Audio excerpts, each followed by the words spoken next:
함께 보실 하나님의 말씀은 사사기서 19장 1절과 21장 25절 가장 마지막 절입니다. 제가 대표로 두 절을 봉독해 드리도록 하겠습니다. 이스라엘의 왕이 없을 그때에 에브라임 산지 구석에 거류하는 어떤 레위 사람이 유다 베들레헴에서 첩을 맞이하였더니 21장 25절입니다. 그때에 이스라엘의 왕이 없으므로 사람이 각기 자기의 소견에 옳은 대로 행하였더라. 아멘. 네, 우리가 사사기서를 처음 시작할 때를 기억하시나요? 여호수아가 죽은 후 하고 시작됐던 이 사사시대, 각자 소견에 옳은 대로, 그러니까 본인이 볼 때, 본인이 생각할 때 옳다고 생각하는 대로 행하는 그 인생들을, 그리고 그 시기들을 소개하고 있어요. 사실 그 시기는 지금 시기와 크게 다를 건 없을 것 같습니다. 지금도 여전히 사람들은 자기 소견에 옳은 대로 교회에서든 교회 밖에서든 많은 사람들이 그렇게 본인이 볼 때 판단하고 본인의 생각과 본인의 경험을 중요시하면서 그 인생들을 꾸려나가고 있죠. 하나님의 명을 따라서 이 가나안을 하나님의 뜻대로 정복하지 못한 이스라엘이 여러 고난과 환난들을 겪고 있어요. 그리고 이제 마지막 챕터로 계속해서 이방 민족으로부터 고난을 받던 이스라엘이 이제 이스라엘 안에서 각 민족 사이에서 고난을 겪고 갈등을 겪고, 그리고 이스라엘 내전과 같은 그 지파 간의 전쟁으로 묘사되고 있습니다.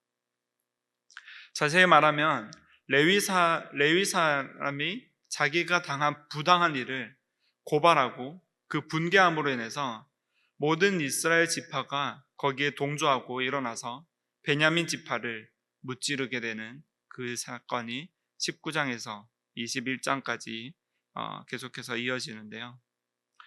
이 19장부터 내용을 좀 자세하게 들여다보면요, 왜 성경에 이런 내용까지 적혀 있나 할 정도로 음란하고 호색하고 눈을 뜨고 계속해서 들여다보기 어려울 정도로 정말 어려운 장면들이 서술되고 있어요. 사실 이 성경의 내용에 대해서 우리가 이러한 입장을 가지는 것조차도 사실 하나님으로부터 온 것이 아니라 우리의 생각과 우리의 판단과 우리의 윤리적인 어떤 기준 때문에 그렇기도 합니다. 사사기서는 이러한 우리를 정확하게 꼬집어내는 하나님의 방편이라고 생각합니다. 그리고 이 마지막 이야기는 처음과 마지막이 이렇게 서술됩니다. 이스라엘의 왕이 없으므로. 그리고서는 이 사사기서가 끝나고 룻기, 사무엘서, 열왕기서로 넘어가니 정말 이스라엘의 왕이 필요한데 그 왕이 없어서 일어났던 일들 때문에 이제 사무엘서, 열왕기서로 넘어가면서 왕정시대로 나아가는 단계처럼 우리에게 비추어지기도 하는데요. 하지만 앞서 살펴본 것과 같이 이 왕이 없다는 것은 실제로 그들을 다스리는 정치적인 체계가 없어서 그렇다라기보다는 그들을 다스릴 자, 사실 그들을 다스리고자 하시는 그 하나님 앞으로 그 하나님을 왕으로 섬기지 못했다라는 이야기죠.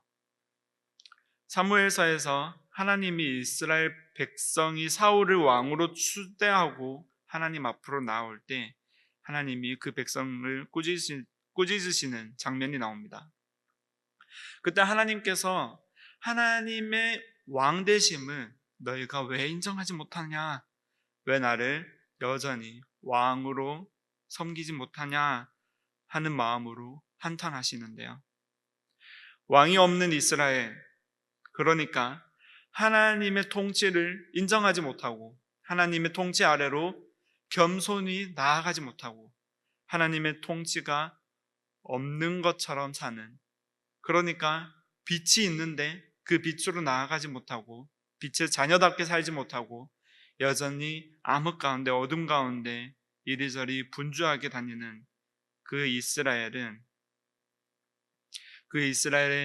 마지막 사사시대의 이야기는 하나님을 예배해야 할, 하나님을 예배하는 자리에 가장 먼저 세워주신 그 레위 지파로 시작합니다. 레위 사람이 행음한 자신의 첩을 다시 데려오려고 길을 떠나고요. 그 첩을 다시 데려오는 그 길에 베냐민 족속의 기브아에 이르렀다가 그곳에 있는 노인의 어떤 나그네를 대접하는 그 대접을 받고 그 노인의 집에 묵게 됩니다. 그리고 그 노인의 집에 베냐민 족속 기브아에 있는 베냐민이 여전히 남겨두었던 이방인일지도 모릅니다. 베냐민 지파일지, 베냐민 지파가 무찌르지 못했던 그 남아있는 이방인일지 모르지만 그 찾아온 강도들로 인해서 첩은 결국 죽게 됩니다. 이 레위 사람은 분개하여서 그 죽은 첩의 시신을 12조각으로 나누어서 모든 지파에 뿌리고 이스라엘은 분개하여 이 베냐민 지파 성을 공격하기에 이르게 됩니다. 그 결과 모두가 상처를 남기고 이스라엘 남은 모든 지파들도 많이 죽고 또 베냐민 지파도 많이 죽고 전쟁에서 수많은 목숨을 잃게 되는 결과가 초래됩니다. 베냐민 지파가 이제 사라질 위기에 처하자 이스라엘 민족들이 막 정신을 차리는 것처럼 이야기해요. 베냐민 지파가 없어지면 어떡하지? 우리 이러다가 우리의 지파 중에 하나가 12지파 중에 하나가 없어질 위기에 처했다 하고 애통해하면서 그들을 위해서 아내를 구해주는데요. 본인들이 세웠던 서약 때문에 본인들의 아내는 주지 못하고 본인들의 딸들은 주지 못하고 또 다른 곳에서 딸들을 구해와서 아내를 구해줍니다. 그제서야 내전을 치르던 이스라엘 지파들은 각자 자기 집으로 돌아가고 사사기는 이제 막을 내립니다. 마지막 절이 나오죠. 그때 이스라엘의 왕이 없으므로 사람이 각기 자기 소견에 오른 대로 행하였더라.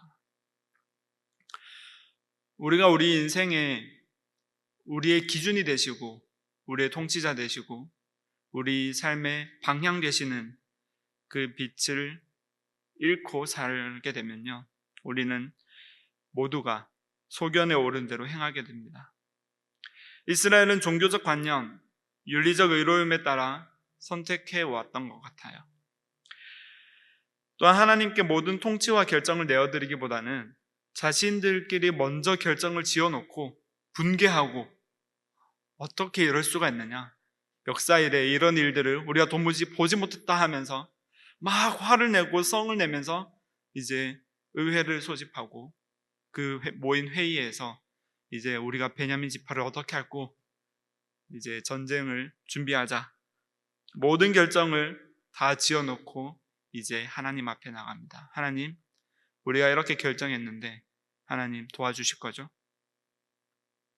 이 끔찍한 사건을 전해드는 이스라엘은요, 옷을 찢고 하나님 앞에 나아가 통곡하며 금식하며 하나님 앞에 회개하며 나아가는 것이 아니라 이제 생각해보고 다시 의논해봅시다 하더니 모여서 베냐민 지파를 공격하기로 결정해버렸다는 거예요. 베냐민의 죄를 그들이 스스로 판단하고 정죄하고 판결을 주는 거예요. 이전에 예배의 인도자로서 예배를 집행해야 할 레위 사람의 첩에 대해서는 전혀 간과하고 그 전에 있었던 다른 어떤 사건들이나 하나님 보시기에 아름답지 못했던 모든 지파의 행음들은 모두 모른 척하고 이제 자극적인 사건에 몰두하게 되는 거예요. 이는 베냐민 지파를 무찌를 때만이 아니라 전쟁 이후 베냐민 지파의 존속을 위해서 아내를 구해줄 때도 그렇습니다. 본인들이 판단한다는 거죠.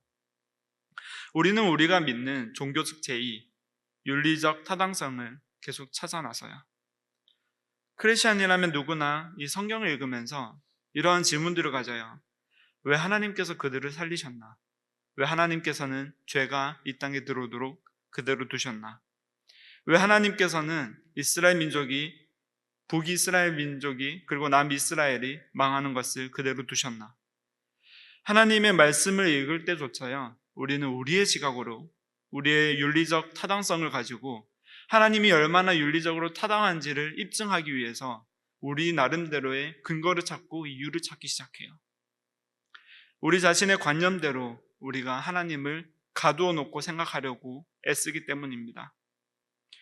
교회에서, 그리고 교회뿐만 아니라 모든 인생의, 모든 삶의 모든 영역에서 우리는 우리 자신이 보기 좋고 우리 자신이 보기 좋은 대로 먼저 방향을 정해놓고 하나님께 기도합니다. 그리고 기도했을 때 이루어지지 않는다면 하나님께 원망합니다. 교회를 떠난 많은 사람들이 하는 이야기를 들었는데, 하나님께서 내 기도는 안 들어주시더라. 하나님이 계신지 모르겠다. 우리는 우리가 정한 기준으로 기도를 하고 우리가 정한 기준대로 성경을 읽고 하나님의 옳음과 하나님의 그름을 판단하려고 애쓰고 우리의 기준에 맞추어서 하나님께서 어떻게 반응하나 기다려보기를 즐거워하는 것 같습니다. 사사기서는 이러한 우리들에게 분명한 경고의 메시지를 보내고 있어요. 각자 소견에 오른 대로 보암직도 하고 먹음직스럽기도 한 그 선악과를 먹는 것이 우리에게 타당한 일이 된다는 거예요. 우리 소견에 오른 대로 행하는 것이, 우리 소견에 오른 대로 결정하고 하나님 앞에 나아가서 우리가 번제도 드리고 제사도 드리는 것이 옳다라고 생각하고 있다는 거예요. 우리가 보기에 좋다고 다 좋은 것도 아닙니다. 우리에게 필요해 보인다고 해서 정말 필요한 것인지 우리는 의문점을 가져야 합니다. 목숨처럼 여기고 지키는 우리의 신앙의 유산들과 전통들도 어쩌면 하나님께서는 관심 없으실지도 모르겠습니다. 베드로가 예수님의 죽음을 인정하지 못하고 예수님을 막아섰던 것처럼 예수님의 죽음 이후에 또한 예수님을 부인했던 것처럼 우리는 우리가 옳게 여기고 우리가 안전하고 우리가 최고의 가치로 여기는 것들을 따라 죽도록 그것을 붙들려고 하죠. 내가 절대적으로 옳다고 생각하는 것을 하나님께 던져놓고 다시 질문하시기 바랍니다. 그리고 우리를 통치하실 그분의 나라와 하나님의 의를 구하며 나아갑시다. 하나님의 나라와 하나님의 그 의는요, 우리가 주먹을 불끈 쥐게 하는 의로운 열사의 모습으로 나아가는 것이 아니라 때로는 모든 죄를 담당하고 광야에 내몰린 어린 양의 모습으로 오직 하나님의 영광만 드러내시고 우리를 사랑하사 죽기까지 내어주신 사랑과 긍휼과 오래 참음과 그 온유하심으로 나타날 것입니다. 로마서 12장 1절과 2절입니다. 그러므로 형제들아, 내가 하나님의 모든 자비하심으로 너희를 권하노니 너희 몸을 하나님이 기뻐하시는 거룩한 산 제물로 드리라. 이는 너희가 드릴 영적 예배니라. 너희는 이 세대를 본받지 말고 오직 마음을 새롭게 함으로 변화를 받아 하나님의 선하시고 기뻐하시고 온전하신 뜻이 무엇인지 분별하도록 하라. 하나님께 기도하기 이전에, 하나님께 묻기 이전에 이미 내 안에서 옳다고 결정 내려버리는 것들이 있으십니까? 이미 우리는 정죄함과 판단함과 교만의 길 위에 있습니다. 옳은 대로 행하는 삶, 누가 정하는 옳음입니까? 바로 하나님께서 옳다고 여기시는 그 삶으로 나아가는 것입니다. 하나님의 선하시고 기뻐하시고 그 하나님의 온전하신 뜻을 구하는 우리 모두가 되기를 주의 이름으로 축복합니다. 함께 기도로 예배를 마치고 계속해서 기도하며 나아가겠습니다.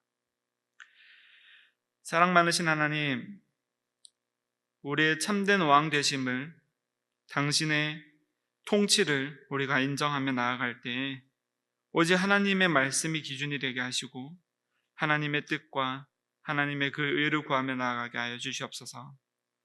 이 시간 기도하며 나아갑니다. 우리의 모든 아뢰는 제목들을 주님께서 아시오니 오직 주의 뜻대로 이루어 주시고 간구하지 못한 것들도 성령 하나님 말씀하여 주시옵소서. 이로써 주의 뜻대로 이루어질 때 우리가 감사함으로 평안함으로 기뻐함으로 주님께 찬양 올려드리게 하여 주시옵소서. 이 모든 것 살아계신 예수 그리스도의 이름으로 기도드렸습니다. 아멘.